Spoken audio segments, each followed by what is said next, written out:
Show Business. Oferecimento. Oi, gente. A nossa conversa hoje é sobre mercado financeiro, futebol e biodiversidade. Nesse bate-papo está conosco José Berenguer, CEO do Banco XP.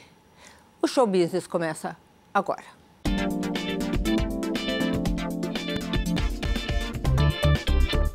Considerado um dos mais importantes profissionais do setor financeiro no Brasil, ele tem passagens pelo Banco Boa Vista, BBA, ING, Banco Real, Gávea Investimentos, Santander e JP Morgan.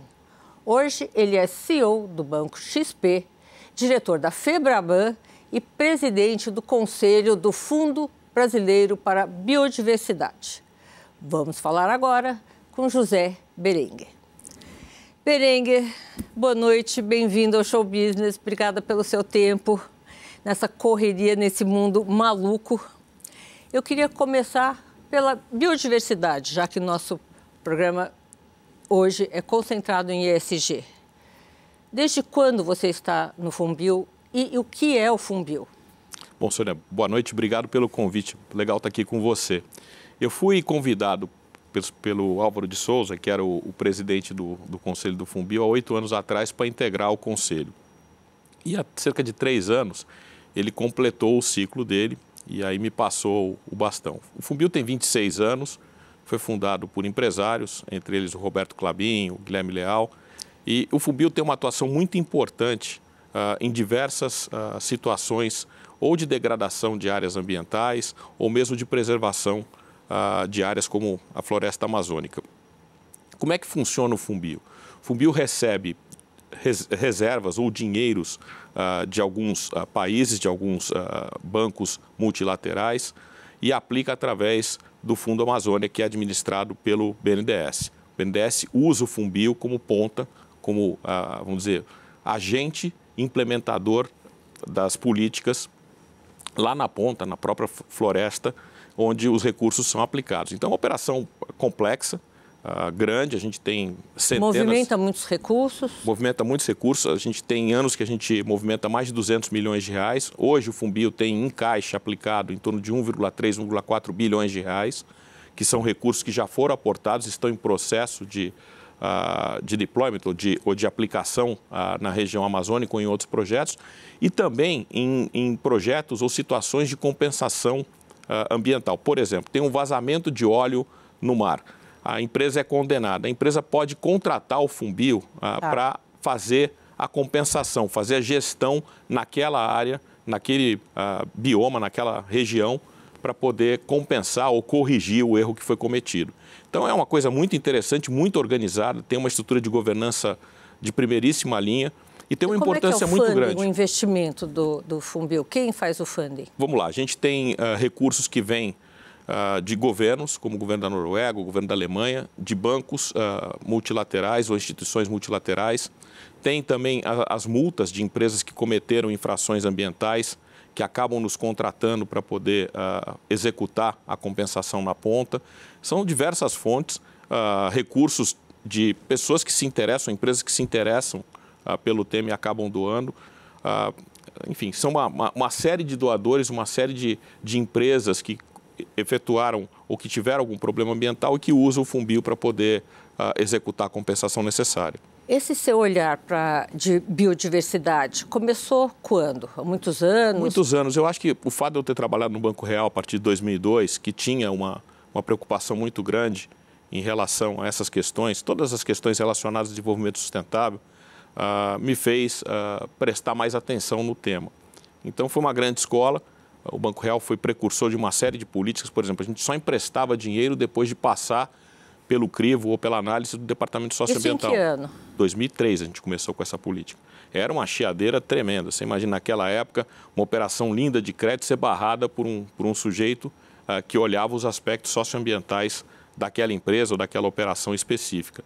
E isso me abriu os olhos, me fez prestar muita atenção ao tema. Quando o Álvaro de Souza me convidou para fazer parte do conselho... O Álvaro é ex-presidente do Citibank, do Conselho do Santander, WWF... é grande amigo meu. torce pro Santos Santista. que nem eu, maluco pelo Santos que nem eu, me fez o convite e eu aceitei. É uma atividade muito bacana, muito recompensadora, porque é muito organizado, é muito arrumado. O Funbil, a estrutura de governança é como se fosse uma empresa de capital aberto. Tem um conselho que tem representantes do setor acadêmico, do setor governamental, do setor privado, que funciona em perfeito equilíbrio.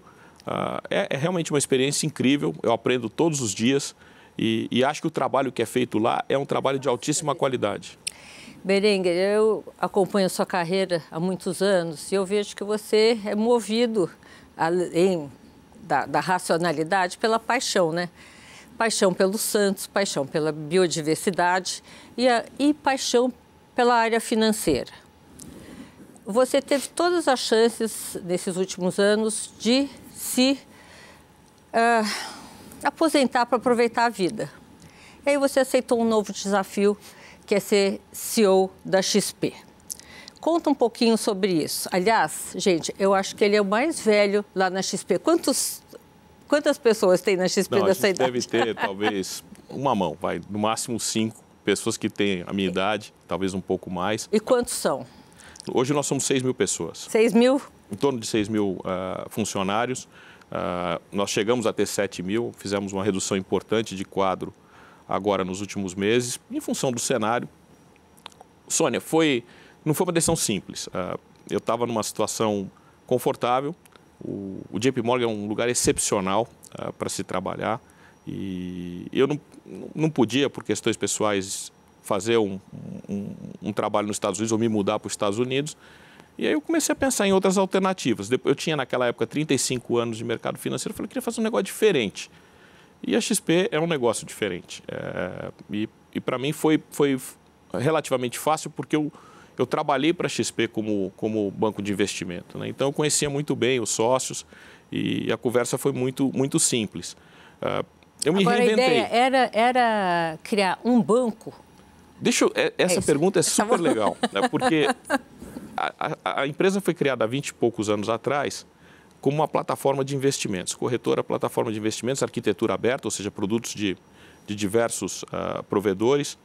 E aí vem a agenda de transformação dos reguladores, especificamente do Banco Central do Brasil, para fomentar a competição.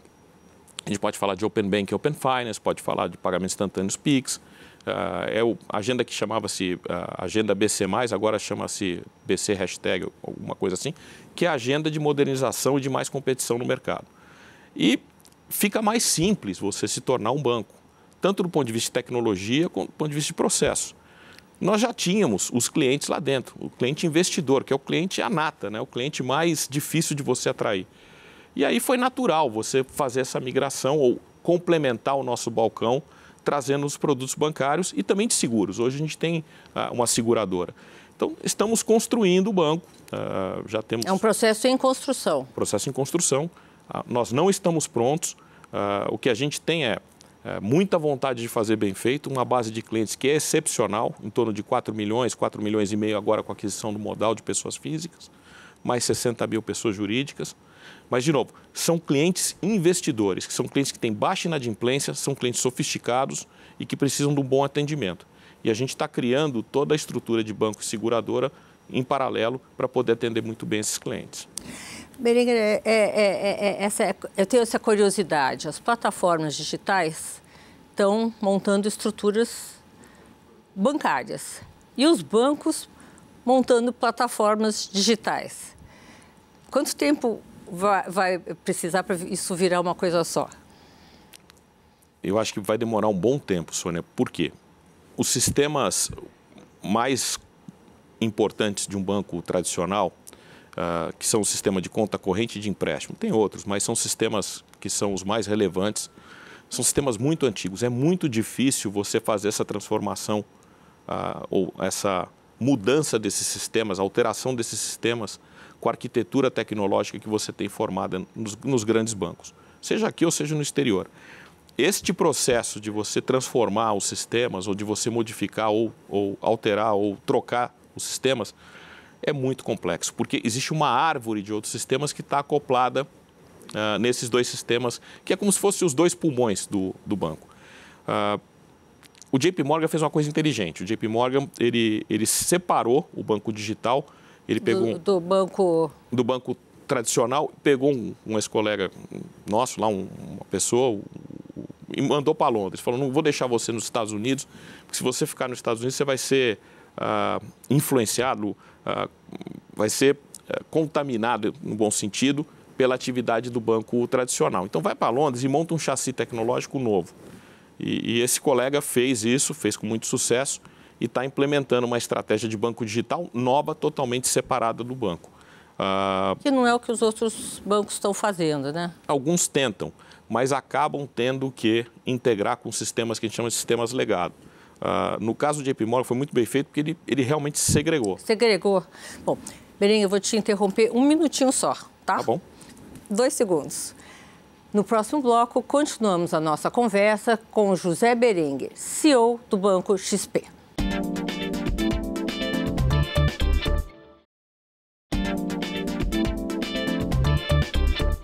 Voltamos com o nosso entrevistado, José Berenguer, CEO do Banco XP.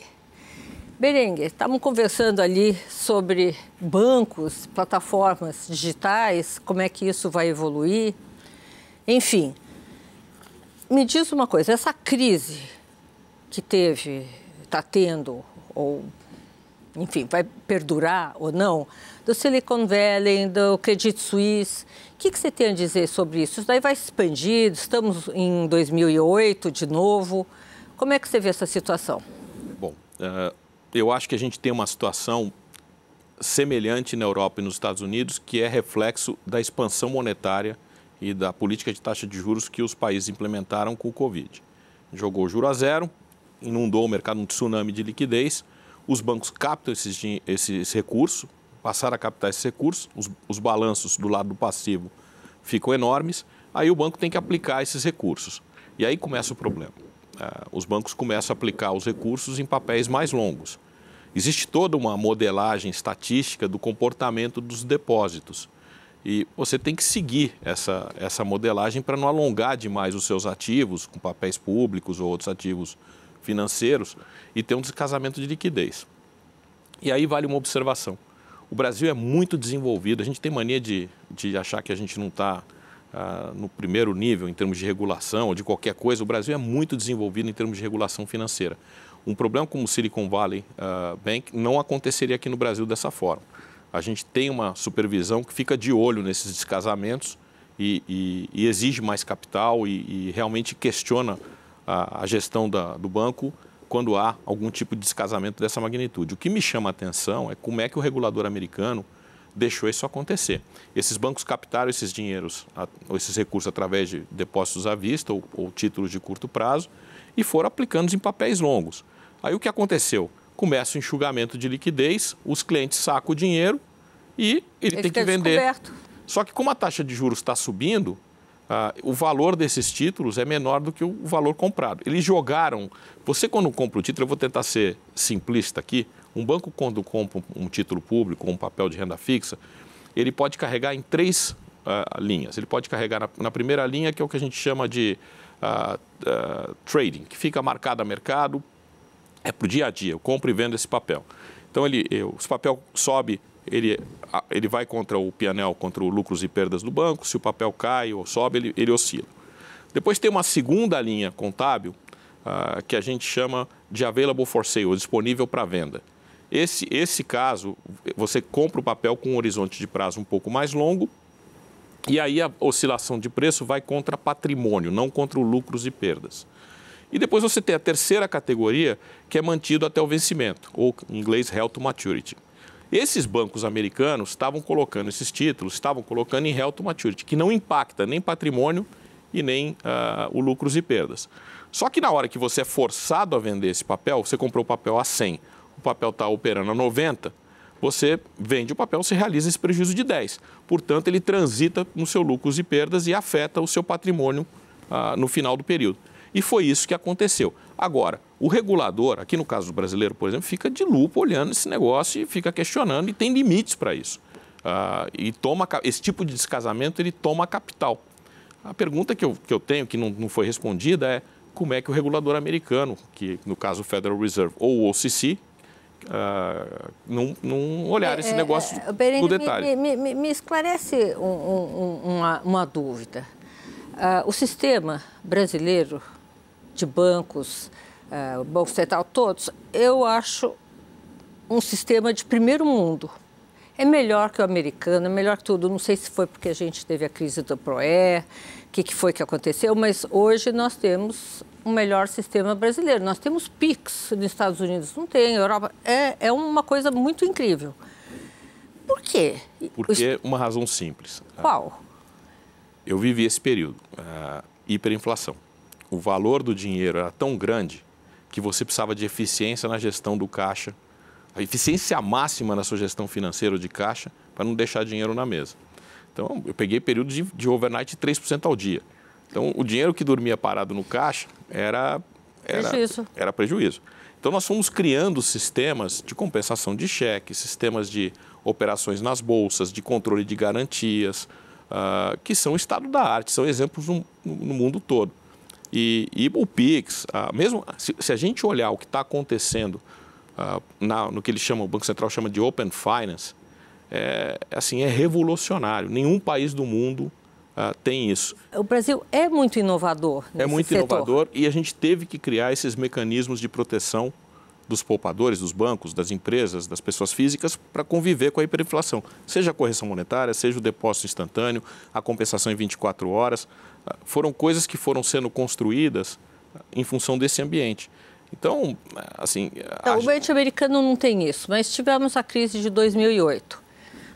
Não aprenderam? É uma questão importante. Eu me assustei quando eu vi o descasamento de alguns desses bancos nos Estados Unidos agora.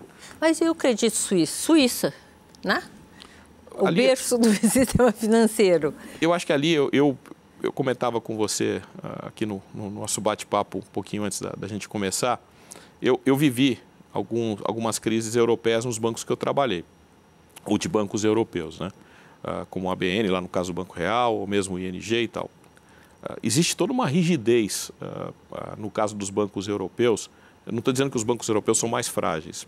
Tem bancos europeus excelentes, muito fortes, muito competentes e muito eficientes. Só que o processo de mudança no banco europeu, por questões culturais, por questões do regulador, ele é muito mais difícil. Então, vamos dizer, a reversão de uma tendência de piora nos indicadores financeiros ou de menos rentabilidade, etc., ele é muito mais difícil num banco europeu do que num banco brasileiro ou num banco americano. A estrutura... Agilidade. E em alguns casos, por exemplo, no caso da Suíça, os bancos são conhecidos. Você tinha o Swiss Bank Corporation, que virou o BS, ou que fundiu com o BS lá atrás, agora o Credit Suisse fundindo com o BS. Eles são tão grandes versus ou comparados com o tamanho da economia do país, que ele se torna meio que um patrimônio nacional e ele é tratado de uma forma diferente. Então, é mais rígido, é mais difícil fazer o ajuste necessário para que essas empresas financeiras se ajustem na Europa comparado com outros lugares. Os bancos lá são ineficientes de jeito nenhum, mas quando eles têm algum problema ou alguma dificuldade, é mais difícil para eles fazer o ajuste. Se ajustar. Tem uma curiosidade que o nosso telespectador acho que vai gostar de saber. Nós temos o PIX, quer dizer, eu transfiro meu dinheiro em 1 segundo para uma outra conta, em outro país, onde eu quiser. Sistema americano, quanto tempo você leva para transferir um dinheiro seu para uma outra conta? Hoje eles criaram um sistema, os bancos criaram um sistema há alguns anos atrás chamado ZELL, Z-E-L-L-E, ZEL em inglês. ZEL. Mas é um sistema de transferência para pessoas e empresas. O PIX é muito mais que isso. O PIX hoje ele é um sistema de transferência instantâneo. Mas é instantâneo? É instantâneo. Tá. Ele é instantâneo, mas ele é muito menos eficiente e ele tem muito menos funcionalidades do que o PIX. O PIX a gente consegue hoje pagar contas, emitir boletos, agora está entrando a questão de tributos. No ZEL, por exemplo, eu não posso usar QR Code para fazer um pagamento. Não pode. Não pode. Ele é muito mais eficiente e muito mais versátil do que a versão americana. E na Europa? Não tem. Nem existe. Existe alguma outra coisa específica? Então, se eu quero pagar hoje uma conta, quero pagar um fornecedor, uma loja, alguma coisa que eu estou comprando ali, ou você usa cartão de crédito, né? Ou você ainda, em alguns casos, de alguns países, como os Estados Unidos, tem gente ainda que põe cheque no correio. Recebe a fatura, vai lá, preenche o cheque, põe no... Nos Estados Unidos ainda tem isso. E na Europa também. Tem muito cheque para pagamento de conta. E Japão? O berço da China? China é assim, é como o Brasil. Tá. Super eficiente em pagamentos instantâneos, em novas tecnologias e tal. O Japão é curioso, o Japão foi ficando para trás. Eu me lembro, em 97, eu fui a trabalho ao Japão e a gente tinha tido a crise da Ásia. E um colega meu falou, não, você tem que comprar ações de bancos japoneses, etc. É um ótimo investimento, que tinham caído, né, durante a crise. Eu não comprei. E eu ainda tenho na tela alguns desses bancos, na minha tela lá do meu terminal. O preço é praticamente o mesmo que era em 97. É estável. Estável. Os bancos não conseguiram se desenvolver. São ótimos bancos, alguns deles ativos aqui no Brasil, em operações de financiamento de infraestrutura, de longo prazo, etc. Mas eu não acho que os bancos japoneses são os mais competitivos hoje. Eu acho que os bancos mais competitivos, eles são os bancos chineses, alguns bancos europeus, os bancos americanos, super sólidos, os bancos japoneses, mas pararam um pouco no tempo, com todo o respeito aos colegas dos bancos japoneses. É interessante. Agora vamos voltar um pouquinho para a XP. A XP teve uma rearrumação, está tendo uma rearrumação. Vocês demitiram, enxugaram. O fundador da XP, o Guilherme Benchimol, inclusive, fez um meia-culpa público, né? Como você vê esse processo? Um processo natural. A empresa jovem, cresceu muito, fizemos o ajuste. Ajuste é duro. A gente nunca passamos por um ajuste dessa magnitude. Agora, tem que ser feito da melhor forma possível. Eu acho que o fato do Guilherme e de nós, gestores da companhia, reconhecermos os erros é positivo, é um fato positivo, e aprendemos com os erros. E vamos cometer outros erros, mas temos que aprender com os erros que a gente já cometeu. Eu acho que foi uma postura bacana, humilde, e agora, vamos olhar... E uma postura de transparência, né? De transparência. Agora, o que a gente tem que olhar é o que é a XP. A XP tem uma base de clientes excepcional, tem... Quantos clientes vocês têm? 4,5 milhões de pessoas físicas, já incluindo o potencial de clientes, ou os clientes que virão do modal pós-aprovação da aquisição, e mais em torno de 60 mil clientes, pessoas jurídicas. É uma plataforma que tem uma tecnologia de primeiríssima linha, moderna, tem uma rede de distribuição única, são entre agentes próprios e agentes autônomos de terceiros, 15 mil profissionais na ponta, tem uma alma, uma essência de fazer diferente e atender bem o cliente, que é espetacular. E é uma empresa que cresce muito, cresceu muito e vai continuar crescendo. Tecnologia é uma coisa vital hoje, né? Para todo mundo, especialmente para as plataformas do sistema financeiro. Como você vê a eficiência do sistema da XP? Sônia, nós temos sistemas novos, mais modernos.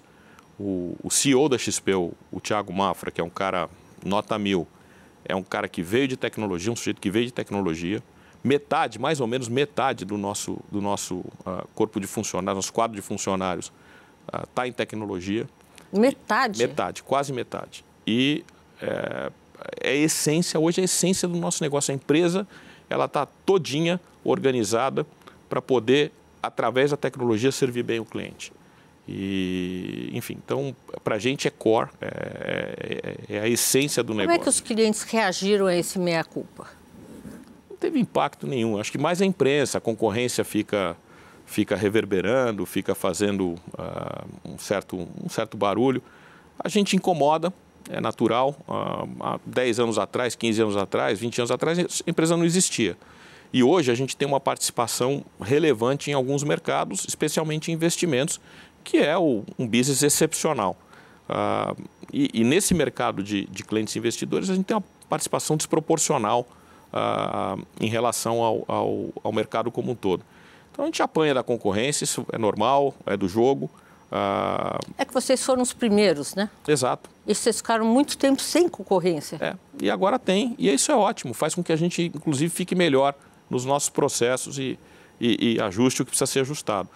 Agora, a cultura da empresa, a forma que a gente enxerga o cliente, o que a gente está tentando fazer, os produtos que a gente põe na prateleira são super bem precificados. Inovadores. A entrega tem que ser de primeira linha. O cliente investidor é um cliente que tem opção. Ele pode ir para qualquer lugar. Então, o nosso cliente ele é um cliente exigente. Então, se eu colocar um produto ruim, eu arranho, eu prejudico esse relacionamento que eu tenho com o cliente. Então, tudo que a gente está construindo no banco, na seguradora, leva em conta esses fatores.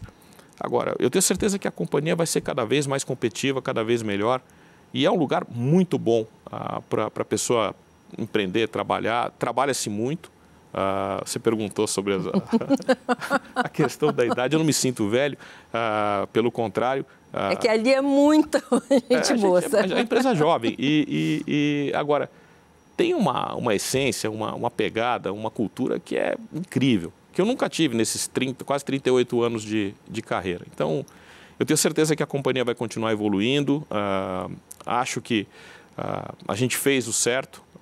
E os clientes vão ficar cada vez mais satisfeitos com o que a gente está oferecendo. Vou te interromper de novo, tá? Já voltamos. No próximo bloco, tem mais José Berenguer, CEO do Banco XP. Não saia daí.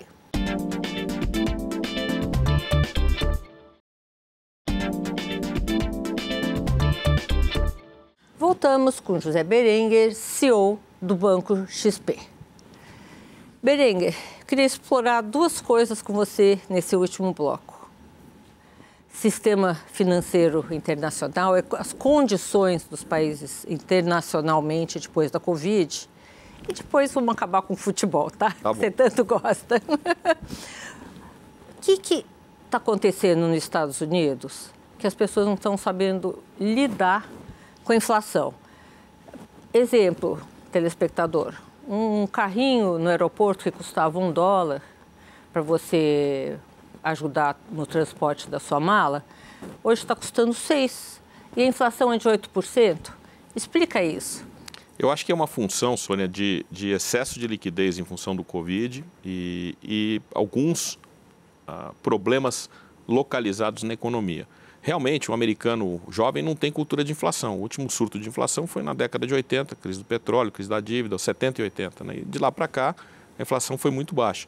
Eles não estão acostumados a lidar, a gente tem essa tecnologia, a gente foi criado com esse problema. Né? Então, temos esse chip, né? A gente tem esse chip, então para eles é mais difícil. E eu acho que ali o que aconteceu foi excesso de liquidez, excesso de ajuda, que fez com que em alguns setores a mão de obra ficasse em casa mesmo após a pandemia. Como é que é esse excesso de ajuda? Explica. O governo distribuiu o cheque Covid para todo mundo. Quanto era esse cheque Covid? Enfim, minha filha está lá nos Estados Unidos, chegou a receber $1.200 por mês e chegava a valores maiores dependendo da situação do cidadão americano. Ela era estudante? Ela é estudante. Nem é cidadã, não tem green card nem nada, ela tem visto de estudante. E você tem também a questão de imigração, que foi restrita, foi menos abundante durante o governo do Trump e que também afetou o mercado de mão de obra. Eu acho que o maior gargalo hoje nos Estados Unidos é a questão do mercado de trabalho. E isso mantém a taxa de inflação alta. Berenguer, o Banco Central brasileiro manteve a taxa de juros do jeito que ela está, apesar de todo o bombardeio. E o FED, do Banco Central americano, aumentou a taxa em 0,25 pontos percentuais. O que significa isso? Bom, no caso do Federal Reserve, eu acho que o quadro inflacionário exige uma política monetária mais apertada e a decisão esperada, o que eu acho que o que ele sinalizou e vai alterar daqui para frente é o enxugamento de liquidez. Ele vai ser menos agressivo no enxugamento de liquidez em função dos problemas do sistema financeiro. No caso do Banco Central brasileiro, a inflação ainda está alta.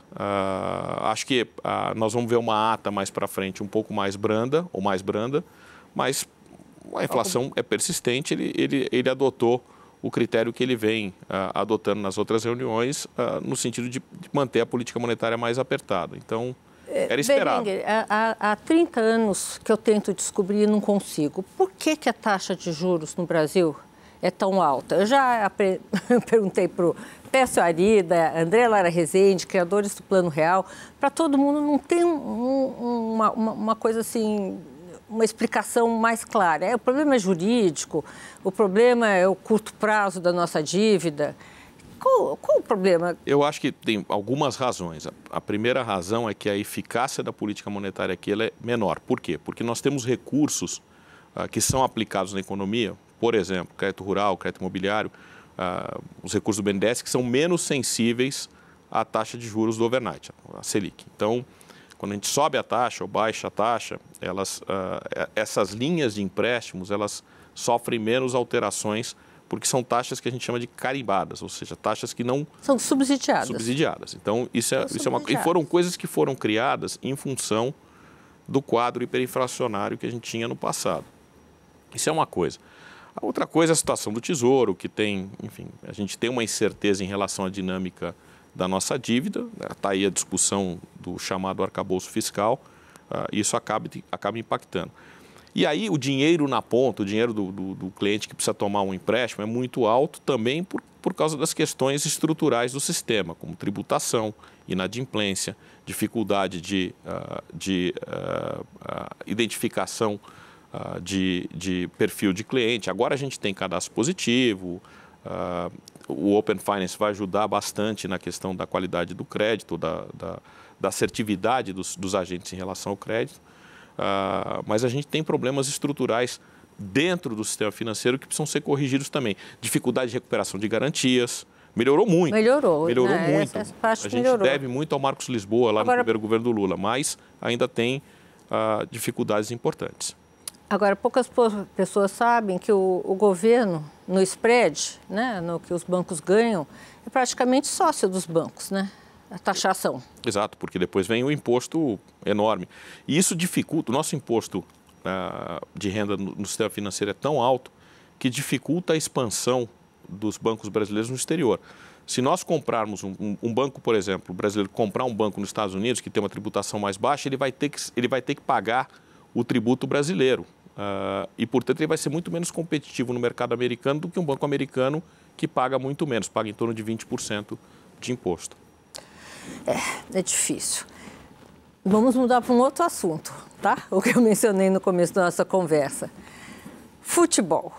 Como é que é o envolvimento da XP no futebol?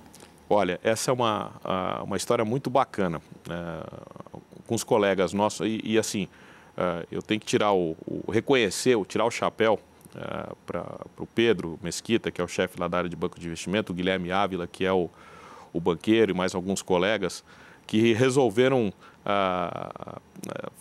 se envolver com o futebol há um ano e meio atrás, e conseguiram desenvolver uma franquia que hoje é a primeira de mercado. A gente tem assessorado vários clubes no processo de transformação na chamada... empresa? Exato, no que a gente chama de SAF, né, que é SA do futebol. Assessoramos já o Cruzeiro, o Botafogo, Curitiba e vários outros que estamos trabalhando. E estamos envolvidos também na criação da Liga do Futebol, que é essencial para que a gente tenha um campeonato mais organizado, mais equilibrado, com melhores condições financeiras para os clubes. Mas o que é a Liga do Futebol? Explica. Os países europeus e o próprio mercado esportivo americano criou a figura dessas ligas, né? E a Liga é a gestora da competição, do campeonato. Tá. E a Liga, ela vende os direitos televisivos, ela organiza as regras de transferência de atletas ou de compra de atletas, ela estabelece a divisão do bolo, dos recursos, ela melhora a experiência dos clientes nos estádios, enfim, ela transforma... Isso existe na Europa, Estados Unidos, só o Brasil? A gente está muito para trás, a gente não tem, estamos tentando fazer. Óbvio que não é fácil, isso envolve que a Liga ocupe um espaço que é da CBF, então não é um processo simples, mas é um processo de, além da SAF profissionalizar o clube em si, é um processo de profissionalização do campeonato, da competição. Se a gente lembrar do campeonato inglês há 30 anos atrás, o que é o campeonato inglês hoje, ou mesmo o campeonato espanhol, é uma transformação brutal. Os clubes são muito mais bem geridos, o campeonato gera muito dinheiro, melhorou a experiência. Na Liga Inglesa, por exemplo, parte do dinheiro arrecadado foi para melhorar a experiência do torcedor no campo.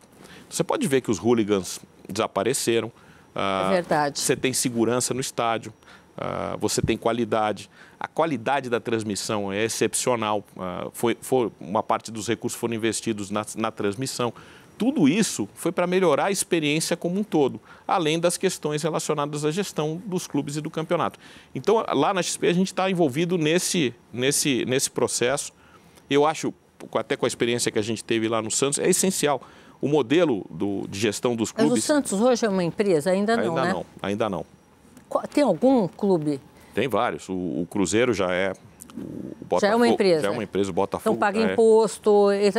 Tem uma alíquota diferente, não é uma alíquota de uma empresa normal, mas tem a responsabilização dos seus gestores. Isso é super importante. Como ela é uma SA, os gestores são responsabilizados pelos seus atos, o que é essencial. Então, é um processo de transformação que vai demorar alguns anos, mas que vai levar não só o futebol, mas o esporte brasileiro, eu acho, para um outro patamar de governança, de qualidade, e vai ser muito relevante para a diversão, para o esporte brasileiro. Berenguer, eu ouço falar nessa profissionalização, nessa transformação dos clubes em empresas há muitos anos, pelo menos 20, né? Dessa vez vai? Vai, não tem. Por que você acha que dessa vez vai? Porque os clubes estão quebrados, com exceção do Palmeiras, que tem o dinheiro da Crefisa. E não tem nada errado, a empresa, a Leila direciona o recurso, é o direito dela. O Flamengo, que tem uma participação desproporcional na televisão, na verba de televisão, e tem uma torcida grande, que paga ingresso, etc. O Corinthians também tem uma participação grande e tem em televisão e tem muita torcida, mas tem o problema da dívida do estádio. Então, você tem hoje uma situação financeira para... Você pegar os 40 clubes da Série A e da Série B, eu diria que 80% deles estão quebrados. E não tem dinheiro para pagar os salários no fim do mês.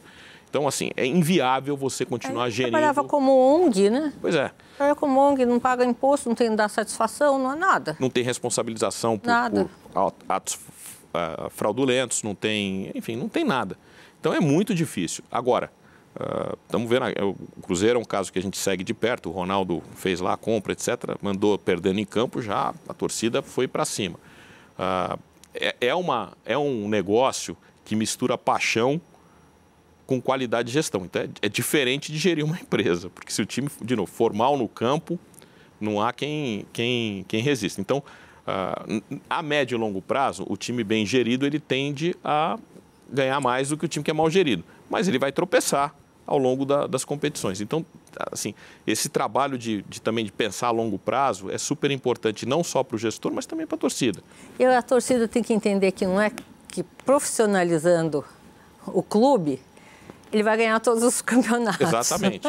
Numa coisa não tem nada a ver com a outra. Mas toda essa profissionalização envolvendo os clubes e a liga vai fazer com que ele tenha uma experiência melhor no campo, que a qualidade do campeonato seja melhor, que o campeonato seja mais competitivo. O desenho da liga que nós na XP estamos trabalhando é um desenho de mais competitividade para os clubes, ou seja, dividir o bolo de uma forma mais igualitária. Isso é super importante. Berenguer, infelizmente o nosso tempo está terminando. Eu adoraria conversar horas com você aqui. Tem um monte de coisas para perguntar que não consegui. E espero vê-lo outras vezes conosco por aqui. Sônia, sempre bom estar aqui com você. Obrigado pelo convite e obrigado a todos vocês por terem assistido. Obrigada. Bom, o programa de hoje está terminando. Semana que vem, eu, Sônia Raci, tenho um encontro marcado com você, direto dos estúdios da Band aqui em São Paulo. Até lá!